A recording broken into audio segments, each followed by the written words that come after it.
Ini kita lihat semua ibu, semua gadis ya, semua perempuan pasti punya payudara. Bener gak? Bener ya? Sekarang kita lihat, apakah payudara yang besar pasti asinya banyak? Harus semangat nih kita nih jawabnya nih. Apakah payudara yang besar pasti asinya banyak? Belum tentu jawabannya ya. Kenapa? Karena ternyata ya, tidak semua bagian dari payudara itu isinya kelenjar susu. Sebagian juga lemak. Makin gede orang, makin gede badannya, makin montok badannya, payudaranya makin besar. Otomatis, tetapi produksi air susu bukan ditentukan oleh besarnya payudara, tapi oleh banyaknya kelenjar air susu yang aktif. Baik ya, slide selanjutnya. Nah, kita lihat nih perubahan payudara selama kehamilan. Biasanya suami-suami seneng kalau istrinya hamil. Kenapa yo? Lebih montok payudaranya. Di sini nggak ada yang di bawah 17 tahun kan? Mulai dari yang kecil, lama-lama besar. Kenapa dia membesar? Karena produksi air susunya sudah mulai terbentuk. Jadi pembentukan ASI itu dimulai selama hamil. Lanjut. Nah, di sini nih peran suami. Ngalem-ngalemin istrinya. Kasih makanan yang bergizi. Kasih semangat istrinya kayak suaminya Mbak tadi ya. Sehingga begitu hamil sudah siap, begitu menyusui juga dengan senang hati. Karena dia merasa dicintai oleh suaminya, dia juga mencintai buah hatinya dengan lebih ikhlas lagi. Nah, ini para bapak-bapak ya yang punya anak atau calon punya baby, sangat besar loh peranan seorang suami di sini ya. Mulai dari nafkah batin, bagaimana menyemangati istri yang sedang hamil, juga nafkah lahir, bagaimana memberi gizi makanan yang seimbang untuk produksi ASI-nya. Baik, laktasi sendiri berasal dari bahasa Latin yang berarti menghisap. Sedangkan definisinya per definisi adalah proses pembentukan dan pengeluaran ASI yang merupakan satu kesatuan dari proses reproduksi manusia. Nah kalau di kampung-kampung tuh kan mau nemuin susu kaleng juga jarang ya. Dan mahalnya juga lumayan. Satu kaleng 200.000 ya kan yang bagus tuh ya. 250.000. Jadi tentunya kalau bisa anak orang dikasih makan susu manusia. Kalau kepepet baru pakai susunya sapi gitu loh. Ininya apa namanya prinsipnya. Jadi utamakan dulu susu ibu. Nah, proses pengeluaran ASI akhirnya dipengaruhi oleh hormon yang namanya prolaktin dan oksitosin. Nanti akan saya jelaskan secara sekilas aja, karena terlalu ilmiah pusing ya. Oke, ini tadi disinggung soal hormon oksitosin dan prolaktin. Untuk garis besarnya aja, di kelenjar itu ada kayak otot ya buat kontraksi, ngeluarin si ASI-nya, dia harus berkontraksi. Namanya epitel tadi, nah dia dipengaruhi oleh hormon oksitosin. Sedangkan untuk produksinya ya dipengaruhi oleh hormon prolaktin. Nah pada saat oksitosin ini dikeluarkan banyak produksinya, kalau si ibu itu terutama merasa nyaman. Jadi ini hormon cinta ini, maksudnya hormon di mana produksinya makin banyak pada saat orang tuh tenang, enggak stres, happy, merasa sayang, merasa disayang, produksinya jadi naik. Jadi pengaruh psikologis sangat penting ya. Sedangkan hormon prolaktin dia yang memproduksi ASI-nya, jumlah ASI-nya. Kalau ini buat ngeluarinnya. Nah, oksitosin tadi meningkat apabila ada rangsangan pada puting susu. Jadi kalau puting susunya dihisap ya, akan ada instruksi ke otak untuk memproduksi oksitosin lebih banyak. Dengan produksinya lebih banyak, tentu kontraksi kelenjar itu untuk ngeluarin cairannya lebih kencang. Makanya begitu dihisap, payudara kita kayaknya kenceng gitu kan. ASINya jadi terasa penuh. Nah yang lagi nyusuin gitu nggak kira-kira? Ya, nah itu apalagi kalau ibu ngelihat anaknya dengan penuh cinta, anaknya lagi ngeliatin matanya, ngeliatin ibunya, sentuhannya gimana. Nah itu produksi ASINya menjadi lebih banyak tuh, nyembur-nyembur. Nah kalau ibunya stres ya, ketakutan, nggak pede, cemas. Nah itu biasanya produksinya juga turun ya. Produksi ASI itu ternyata dipengaruhi oleh otak, ya di bawahnya lagi ada hipofisis, kemudian baru payudara. Kalau orang tidak menyusui, maka kata otaknya, ya udahlah nggak perlu, nggak usah diproduksi lagi banyak-banyak. Jadi makin kita nggak nyusuin bayi, berarti produksi makin kurang. Makin kita menyusuin, dia merangsang otak itu untuk mengeluarkan hormon yang memperbanyak produksi ASI. Makanya kalau kita nyusuin harus adil, kiri dan kanan, gantian. Kalau enggak kan jelek, payudaranya jadi gede sebelah. Ada nggak yang begitu? Pernah lihat nggak ada temen apa tetangga yang bilang produksinya sebelah kanan aja atau sebelah kiri aja. Terus payudaranya gede sebelah tuh. Salah berarti. Otak tuh kan adil, selalu ke kiri ke kanan. Cuman yang satunya nggak dipakai-pakai. Ya secara hukum alam kalau nggak dipakai-pakai lama-lama menciut. Sama juga otot. Tangan kita nih, yang kanan lebih gede nggak? Sedikit. Lebih gede pasti ototnya. Kenapa? Karena sering dipakai. Kira-kira begitu ya, simpelnya. Lanjut. Baik, kita bicarakan bahwa persiapan ASI itu dimulai sejak awal kehamilan. Dan ini sangat dipengaruhi oleh status nutrisi ibu dalam kehamilan. Kalau tadi kita bilang juga bahwa ASI adalah makanan yang tepat untuk bayi dilihat dari komposisi dan manfaatnya. Jadi pernah dengar nggak istilah you are what you eat? Pernah dengar nggak? Oke, kalau ibu makan apa, ya hasilnya komposisinya lebih bagus buat si bayi, ya kan? Pernah dengar nggak istilah ayam sayur? Artinya kan loyo-loyo gitu kan? Nah kalau cuma makannya sayur doang ya kira-kira loyo-loyo juga gitu kan? Jadi dalam komposisi makanan yang kita makan itulah diproduksi ASI yang berkualitas tinggi. Kalau kita makannya cuma sayuran doang, ya kelasnya sayuran doang. Tapi kalau kita makan dengan komposisi gizi yang sempurna, tahu kan nih komposisi gizi yang sempurna? 4 sehat, 5 sempurna plus susu lah dan lain-lain. Tentu walaupun sama-sama putih, sama-sama bening, ASI ibu kualitasnya lebih baik. Gitu ya kira-kira. Nyambung sampai di sini? Makanya dokternya suka bawel, nyuruh makannya yang bener. Ayo siapa yang pernah jadi pasien saya tuh?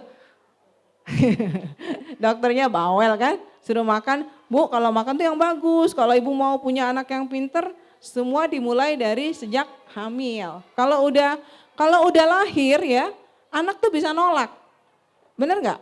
Nggak mau mulutnya dikatupin, gitu kan, dia nggak mau makan ya udah, cuek aja dia, paling kurus dia pikir kan nggak perlu. Tapi ketika Anda sedang hamil, apapun yang Anda makan, dia nggak bisa reject. Pasti dikasih dia nggak bisa nolak dong, bener nggak? Nggak bisa nutupin mulutnya, orang dikasihnya lewat tali pusat kan, bener nggak? Dia nggak mau dia telan semua. Dan ternyata ya untuk diketahui sama ibu-ibu, ini nggak terkait sama ASI, apa yang ibu makan terkait juga pada pembentukan organ pada bayi. Ingat tuh, apa yang ibu makan selama hamil ya mempengaruhi kecerdasan bayi, mempengaruhi kekuatan si bayi itu nanti setelah lahir. Ternyata pada banyak penelitian, ibu-ibu yang makannya asal-asalan ya melahirkan bayi dengan kualitas yang rendah. Misalnya, bayi itu nanti begitu udah gede tingkat kesuburannya kurang karena kurang vitamin tertentu. Nggak bercanda ini, udah ada penelitiannya. Cuman memang itu untuk jangka panjang. Jadi investasi ibu-ibu ya yang lagi pada hamil tuh, banyak kayak yang hamil nih? Coba tunjuk tangan deh yang hamil berapa? Nah ya, investasi makanan, minuman yang ibu makan dan minum selama hamil mempengaruhi kepada anak Anda itu forever. Pembentukan organ misalnya indung telur, ginjal, semua ya terkait dengan apa yang Anda makan. Makanya kalau orang yang pinter-pinter itu, ras-ras tertentu itu, mereka sangat menjaga makanannya dengan baik. Sampai misalnya ada ras tertentu, saya nggak boleh ngomong kasar ya, dia nggak mau makan kepala ikan. Nggak mau, katanya banyak toksinnya di situ. Ada juga yang dia selalu ibunya ya belajar matematik, hitung-hitung, bikin kuis segala macam. Kenapa? Biar mempengaruhi si bayi. Ini terlepas dari ASI, tapi saya mau menjelaskan bahwa kehamilan itu adalah fase-fase yang sangat menentukan dari semua sisi buat si anak. Walaupun nanti udah gede gitu, dikira nggak ada bekasnya ada gitu ya. Apalagi ASI. Nah untuk memperlancar, kan tadi kan suka, kalau yang udah pernah melahirkan tuh kadang-kadang payudaranya bengkak. Kalau nyusuinnya kurang benar ya, agak gerinjal-gerinjal gitu. Ya kan akhirnya beku. Bahkan sampai ada payudara itu sampai harus dibedah. Ketika terjadi pembengkakan pada kelenjar payudara, mampet, nggak bisa keluar, akhirnya infeksi, kita bilang radang pada payudara, mastitis, ya itu sampai harus diberikan antibiotik, bahkan dilakukan pembedahan. Dibuka itu kelenjarnya oleh dokter bedah. Kalau udah kayak gitu kita kirim ke dokter bedah. Nah untuk menghindari hal-hal seperti ini, selain konsep menyusui harus adil, kiri dan kanan ya. Kalau mulai ada gerenjal-gerenjal tadi, terasa pembengkakan pada kelenjar tadi, dilakukanlah yang namanya pijat payudara. Ya, pijat payudara itu dimasas, dilunakin, kadang-kadang dikasih air hangat, ditempel di payudara, supaya kelenjar yang tadi keras dengan air susu yang mengeras yang mampet tadi bisa keluar. Ini ada caranya dan kita di sini di Bunda juga punya konsultan laktasi. Nanti bisa ditanyain ya kalau ada masalah. Nah ini bayinya happy nih. Lihat tuh matanya belok, pinter nih kayaknya nih. Kenapa? Nutrisinya cukup selama kehamilan dan ASINya juga cukup. Kalau anak-anak bayi yang kurang ASINya biasanya rewel kan? Rewel, tidurnya kurang, tentu proses pembentukan otaknya, perkembangan otaknya juga agak lambat. Baik, saya batasi presentasinya sampai di sini, nanti mungkin bisa dilanjutkan dengan tanya jawab. Nama saya Nurul, sekarang saya hamil trimester kedua 4 bulan. Saya mau tanya ke dokter, kapan produksi ASI itu pada saat kehamilan itu kapan gitu? Pada saat bulan berapa? Sebenarnya mulai kapan iya, gitu ya? Soalnya saya tiap mandi selalu pijit payudara, itu belum terasa apa-apa. Cuman udah ada kayak kelenjar-kelenjar gitu. Oke, Dan kita berasa banget bengkaknya. Betul. Kita kumpulkan dulu ya dok ya. Selamat pagi, nama saya Rismana. Saya lagi hamil 35 minggu. Yang ingin saya tanyakan, waktu saya melahirkan anak pertama dok, itu kan ASI kita nggak keluar ya dok. Misalnya baru 3 hari baru keluar. Nah kalau misalnya saya melahirkan anak kedua ini dengan pijat, dengan saya semangat, apakah bisa waktu misalnya saya lahir melahirkan ASINya langsung keluar gitu? Oke. Selamat siang, nama saya Dea, saya lagi hamil 34 minggu. Teman saya pernah cerita kalau ASINya udah keluar di usia kehamilan 7 bulan, sedangkan sekarang saya belum kayak gitu. Ada sedikit ketakutan, yang pengen saya tanyakan sebenarnya apakah teman saya normal ataukah saya yang tidak normal kayak gitu. Dan akhirnya agak mirip sama pertanyaan sebelumnya, sebenarnya kapan gitu normalnya ASI itu keluar dan apakah di usia kehamilan sekarang harusnya saya sudah keluar, kalaupun memang belum, kira-kira apa gitu yang harus saya lakukan dan kira-kira nutrisi apa yang paling baik gitu untuk bisa keluar ASI gitu. Produksi ASI itu sebenarnya bertahap ya. Jadi mulai dari pembentukan kelenjar, pembesaran, baru di pengisian. Tentu yang paling masif produksinya tuh yang paling banyak pada trimester ketiga. Kenapa? Karena pada trimester bukan berarti dari trimester pertama dan kedua itu belum ya, dia kan ada persiapannya ya. Nah kalau trimester ketiga itu janin apabila dilahirkan kan sudah punya refleks menghisap juga, udah bisa ya. Jadi udah viable kita bilang, udah bisa bertahan hidup walaupun prematur ya. Walaupun janin prematur, kalau belum lahir kita bilangnya masih janin. Kalau udah lahir namanya bayi. Nah walaupun janin itu prematur, katakanlah dia 36 minggu, 35 minggu, begitu lahir dia sudah bisa menghisap. Nah sebenarnya pada trimester 3 itu produksinya juga sedang banyak-banyaknya. Tentu pada trimester pertama dan kedua itu sudah mulai persiapan. Ya pelan-pelan, kalau kayak anak lahir kan gak langsung lari, dia pasti bertahap dulu ya. Baik, kira-kira itu jawabannya. Kemudian Ibu Rusmana. Mungkin bisa digabung dengan pertanyaan yang 35 minggu. nomor 3 tadi dok. Jadi kan bahwa berarti 7 bulan sudah keluar. Pertanyaannya Mbak Dea, ya Mbak Dea ya. karena masih terkait dengan tadi penjelasan yang pertama. Baik, saya gabung aja ya. Kalau pada beberapa ibu memang belum lahir udah keluar. Sebenarnya itu yang enggak normal. Mana temennya tadi? Ya, sebenarnya itu yang enggak normal. Yang mau nyusuin siapa coba?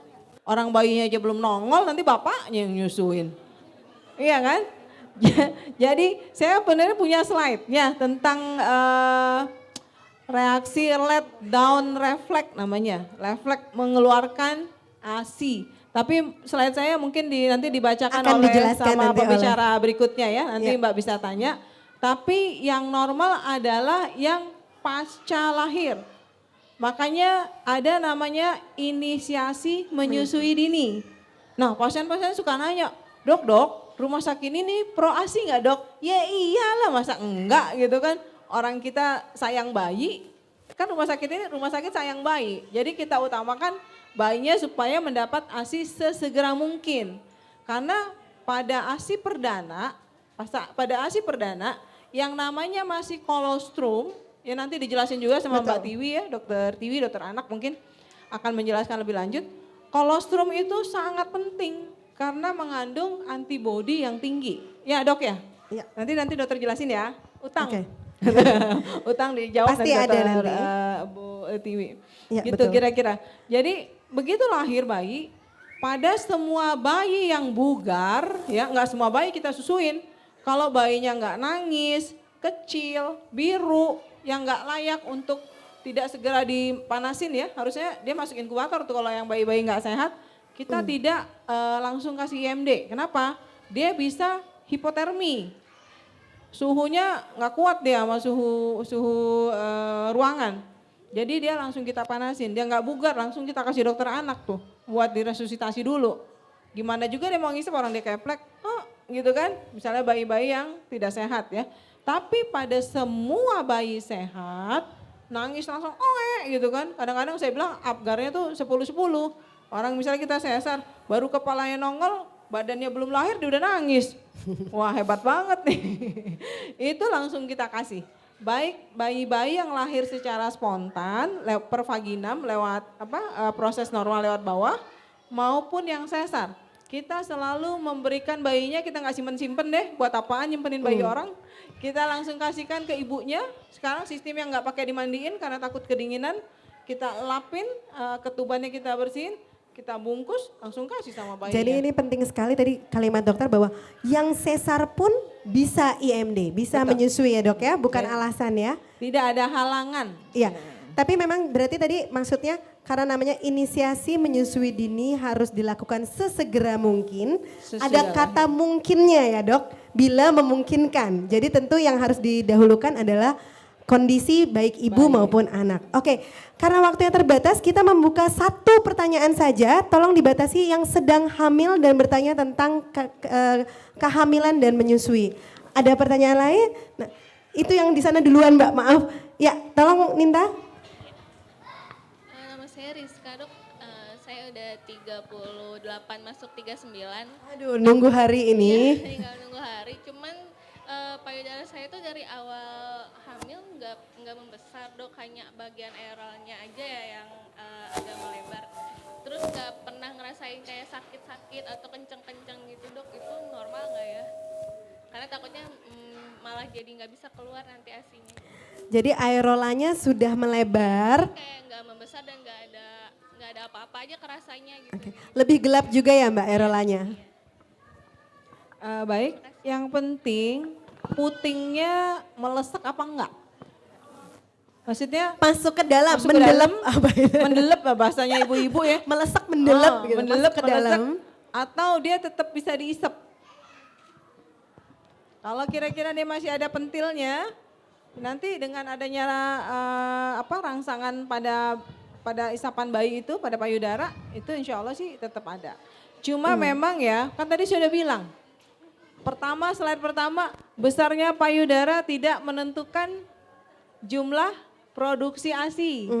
Tergantung komposisi payudara ibu, banyakkan lemaknya apa banyakkan kelenjarnya. Oke. Dan yang tadi itu satu, kemudian yang kedua bahwa yang normal adalah proses let down refleks itu justru terjadi sesudah bayi lahir. Oke, makanya belum kenceng-kenceng kali dok. Belum kencang-kencang. Iya. Yang tadi saya lupa nih, pertanyaannya saya lengkapin ya biar dia nggak Iya, penasaran. Iya. Yang pertama katanya 3 hari ya, 3 hari. Memang sebenarnya sangat normal produksi kencang banget tuh 3 hari. Tetapi banyak kalau nutrisi ibu bagus selama hamil dan perawatannya baik juga, begitu lahir masih kita coba IMD itu udah nyembur, bisa aja, sangat mungkin. Tetapi sampai 3 hari itu kita masih bisa toleransi.